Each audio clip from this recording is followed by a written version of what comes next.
ଗୋଟେ ବିରାଟ ବୃକ୍ଷ ରହିଛି। ଆଚ୍ଛା ସେ ବିରାଟ ବୃକ୍ଷ ମୂଳରେ କେତେ ସୁନ୍ଦର ଯୁବକ ଜଣେ ଛିଡା ହଉଛନ୍ତି ଦେଖି କହିଲ ସଖୀ। ତାଳ ଗଛଟା କଣ ବଡ ଗଛ?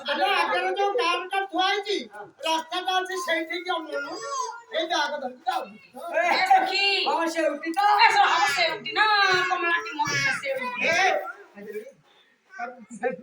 ସଖୀ ଏ ମାଉସୀ ପୁରୁଷ ଜଣକ ଏ ଅରଣ୍ୟକୁ ଆସିବା ଦ୍ୱାରା ଆମ ମାନଙ୍କୁ କିଛି ଶବ୍ଦ ହଉଛି ଯାହା ଦ୍ୱାରା କି ଆମେ ମାନେ ଭୟଭୀତ ହୋଇ ପଡିଲେ। ସଖୀ ହେଲେ ସଖିଲ ଏ ପୁରୁଷ ଜଣକୁ ଦେଖିଲା ପରେ ନା କେତେ ସୁନ୍ଦର ସେ ଦେଖା ଯାଉଛନ୍ତି।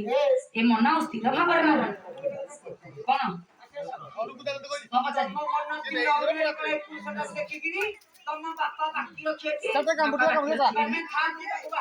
ନାଇଲ ସଖୀ ସେ ପୁରୁଷଙ୍କୁ ନା ମୁଁ ଆଜି ଦେଖିଲା ପରେ ମନେ ମନେ ମୁଁ ପତି ରୂପରେ ଗ୍ରହଣ କରି ସାରିଲେଣି। ହେ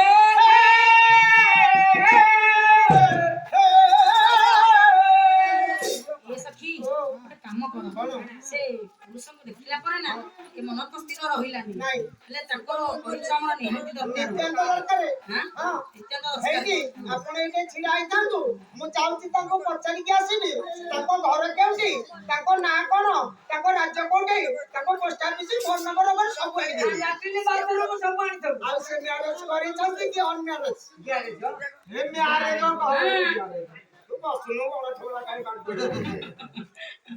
ଏ ସଖୀ ଲକ୍ଷ୍ୟ ଦେବ ମୋର ପଣ୍ଡିତ ମଣ୍ଡଳୀ ଆଜି ଗୋଟେ ଚମ୍ପୁ ଦବା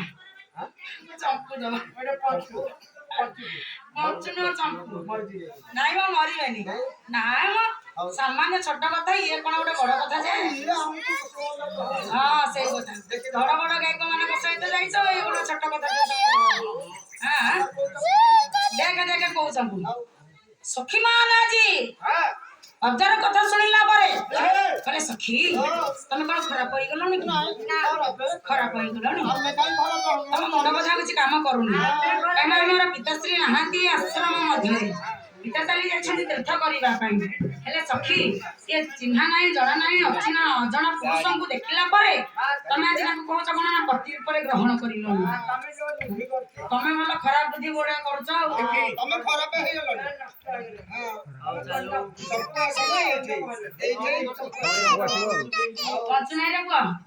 ଚମ୍ପୁ ଦେଖେ ଆଜି ତ ଧରିବେ ପାଳି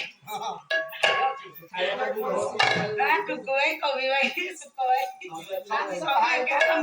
ଖୁସି କୁମାରୀ ଅଜାକୁ କହିଲେ ସଖୀ ତମେ ବୋଧେ ଖରାପ ହେଇଗଲାଣି। ଭାଇ ହେଲେ